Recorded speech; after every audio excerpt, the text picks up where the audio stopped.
What's up, people? Decided to be cool and hook you guys up with the video. A lot of people have been asking about what changes have I made to my base station, and haven't seen any videos in a while, so here it is. It's changed a bit since the last time, I should say the last video that I made. I got a few changes here. Let's check them out.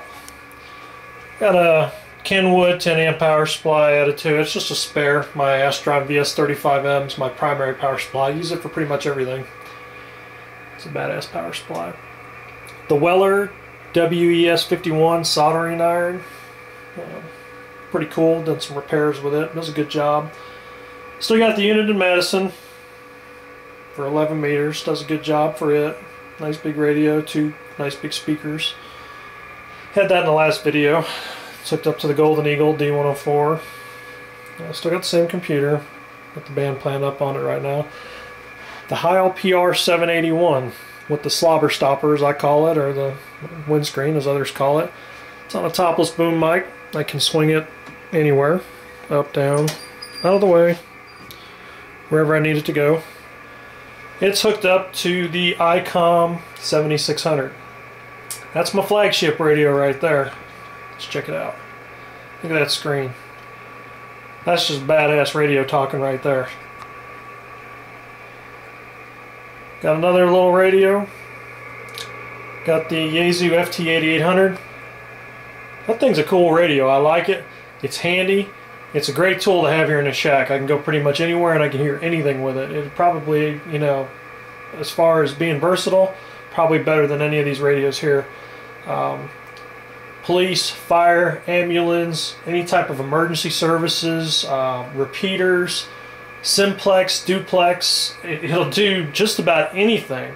If I can get a frequency, you need to put this thing in your car, you go to the races, you can listen to NASCAR with it. You don't need a stupid police scanner. Hell, you got this thing here, you can talk on the radio and do just about anything. Let's see. I added the digital watt meter, the MFJ meter. It'll do SWR. It's got the frequency on it right there, as you can see. Where the dashes are, that's where your SWR would be when you transmit. The 0.0, that would be where your wattage would be for transmit. Pretty cool. And I've still got the, let me turn this thing down. Still got the analog meter that I use. That's great for CB. I like to see how much swings in that thing. That thing right there will tell me just how much. They're both in line. They both work really good. I like having them side by side like that. Still got the Ranger there, 2995 DX. Still hooked up to my Superstar Silver Eagle, or Silver Salute, I'm sorry. Silver Eagle, Silver Salute, they're the same to me, just one shorter. The Heil, you key it up with the foot pedal. The red wires for a linear amplifier. I don't have any linear amplifiers. I don't need any. This thing kicks butt just the way it is. I can talk to pretty much anybody I can hear. But that is a really cool radio right there. I was kind of scared about getting the Icom to begin with. For one, I didn't want to get Japanese. I'd rather buy American products. It was it or a Orion 2 by Ten-Tec. Called up Ten-Tec, asked them, you know, why should I buy your radio? And I'm thinking about getting the Icom 7600. Why should I buy the Ten-Tec Orion 2? And this guy proceeded to tell me on the phone I should buy the Icom 7600. I was like, really? He says, if you want an inferior radio. It's like, okay. I said, well, the Orion 2, with all the filters, roofing filters, everything else that you need extra that you have to add to it, is about $400 or $500 more than what this one was. Why should I spend an extra $500? Not that I'm not willing to spend it, it's just why should I? And I couldn't really get any good reason for it. So I don't know why, but I just jumped and decided to get what you see in front of me now, the 7600. It's a badass rig though. It'll do PSK 31, which for those of you who don't know, PSK is phase shift keying, along with RTTY, which is radio teletype. They're digital modes. They're pretty cool. All I've got to do is take this keyboard right here, this one, and it's got a USB plug, and I just plug this keyboard into this USB, which is plugged into the radio, And I can sit there and carry on a conversation just like an instant message would be on a computer through my radio. They're digital modes. So if this internet that everybody thinks is so fantastic ever decides to crash or go down or pull some crap like out of Terminator or whatever, we still got radios. I can talk from my antenna to somebody else's. I can send them a file if I need to with a picture in it. It's kind of slow, but I can send it, and they'll get exactly what they need at their computer with no internet. I don't know about you guys, but I think that's pretty cool. I do Morse code. I'm not set up for that yet, but I will be, believe me, as I get further into this. Let's talk about some of the things that seem to be at the top of controversy on the internet, or more specifically on YouTube, between the CB operators and ham operators. For one, let me clear the air and give you some of my opinions about the two of them, okay? As you can see in my shack, I've got both. I've got CB radios, I've got ham radios. You know why? Because I like them both. Now, I'm not going to sit there and say that CB radios are superior to ham radios and that ham radio operators are too stuffy, yada, yada, yada. They all think they're superior. I'm not going to say that because I like them both. I started off with CB radio back in the very early 1990s. I've got a picture of me when I was about 4 years old talking on a mobile CB radio in a truck. No way am I ever going to get away from CBs. I love them. Now, ham radios and CB radios are clearly two very different things. Yeah, they're both radios, but you got to have some thick skin to talk on CBs, let's face it.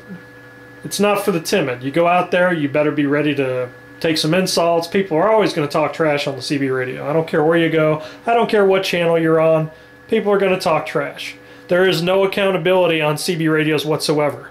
So people are going to do what they damn well want to do. The FCC doesn't enforce it. Hey, that's cool with me. But just be prepared to deal with that sort of thing when you get on the CB radio, because it's out there. Ham radio is different. There's more accountability on ham radio. When you get out here and you transmit on ham radio, you're required to give a call. Most of the time, if you listen, a lot of operators out there, not all of them, but a lot of them, will sit back, they will listen for your call, and they will not even answer you unless they can confirm your call. So that's to get a lot of the pirated people off here who aren't supposed to be out here, that have ham radios and aren't licensed to be talking on them. It's not necessarily a bad thing. They have rules. Getting a technician ham ticket is not that hard to get. It requires some studying. It's not impossible by any means. It's quite on the easy side if you just review the stuff. The general class is quite a bit tougher, and the extra is obviously the toughest. You can talk a heck of a lot further with these ham radios than you can with CB radios. You guys can say whatever you want to say. It's apples and oranges. I just talked to Atlantic City, New Jersey this morning from the middle of the United States where I am right now, and I did it with about 40 watts. You're not going to do that with a CB radio. I'm going to tell you why you're not going to do it. There's too many people on 11 meters. Channel 19 is flooded with truck drivers. If you flip around the bands, I mean, there's just the skip rolls in and you can't hear anything. It's all just a bunch of noise coming together to make a bunch of crap on the same frequency. Ham isn't that way. It's regulated. It's clean for the most part, unless you get to a station there's pile-ups, but it's far and few between depending on the conditions.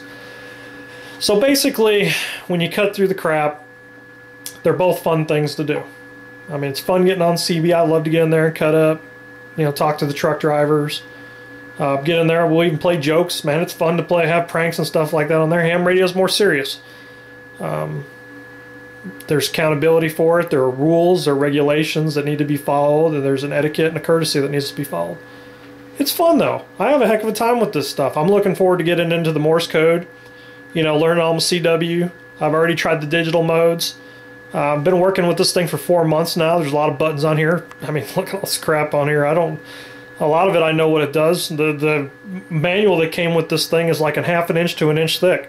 I was hoping when I first got it, you know, maybe it was in 4 different languages or something and I wouldn't have to read but a quarter of it. Nope, sorry.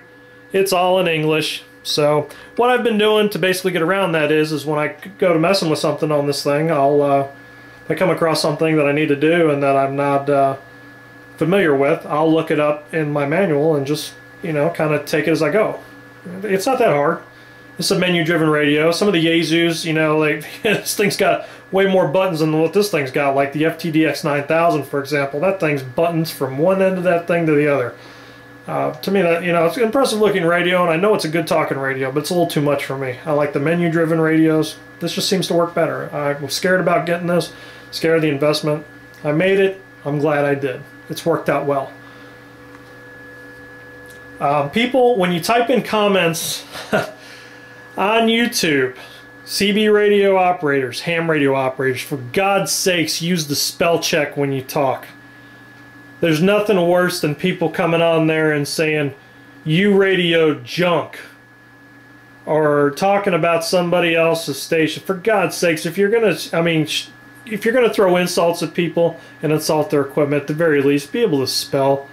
Don't sit there and tell somebody they're stupid for buying something that you don't like and then sitting there and spelling like an ignorant wretch. Spell it right. Use the spell check. It's free. That's about all I got to say. I mean, this is basically my setup. I got a blue light set up under there at nighttime that goes underneath the desk. It's on right now, but you can't see it too good because it is daytime and there's just a little bit too much light in here. And it's kind of nice at night, though. It's relaxing blue. And that's it. Give me some comments about what you think I should put on top of this thing.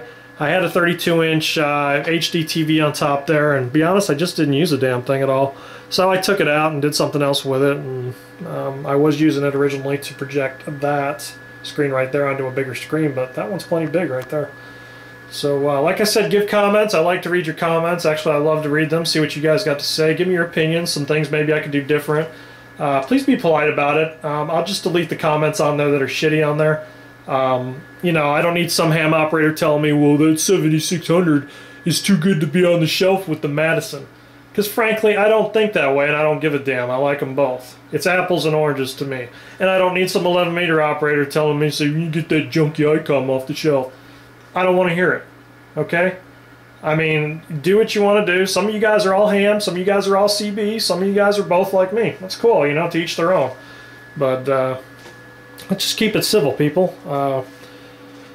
I mean, radio is just fun in general. This is a great hobby. I like to get what I can out of all of it. I've looked into getting into emergency services, ARES, all that stuff, and I think it'd be cool, you know, to be able to help out with this stuff rather than just sit around and smoke cigarettes and drink beer and do nothing really, you know, constructive with it. And people, you know, they got a lot of tornadoes, a lot of natural disasters, and these things can really come in handy because when everything goes down, guess what? This is it. It's Morse code. It's radios. I mean, and that's just the reality of it. Fun hobby, though. I strongly suggest if you've got any type of inkling whatsoever to get into radios, get around people that know about it. They don't apparently seem to be easy to come by, but I mean, you look out there, you know, check out your local ham clubs. There's people who are into this stuff. Send me a message. I'll help you out any way I can. CBs as well, not just hams. I've been interested in ham radio since 1993. I've just got into them the last year or two, so I'm not what you would call a senior ham operator, but I do have quite a bit of knowledge about them because I've been around them for a good part of my life. So CBs, I'm pretty good with them. I can work on them, so if you got any questions on them, any way I can help you, send me a message. I'll try to answer the questions. If you need any opinions on anything, you know, if you're thinking about getting a radio, any way I can help anybody, I'm willing to help. So send me some messages. I'll try to keep some videos posted on here, and we'd like to do some talking on here. I'd like to let you guys see some of that too. So I'm cutting short on time here. I've got to keep these videos under 15 minutes per YouTube's rules. So I'll cut it off here. I'll say 73s to you guys, and please, please, please leave me comments. 73s.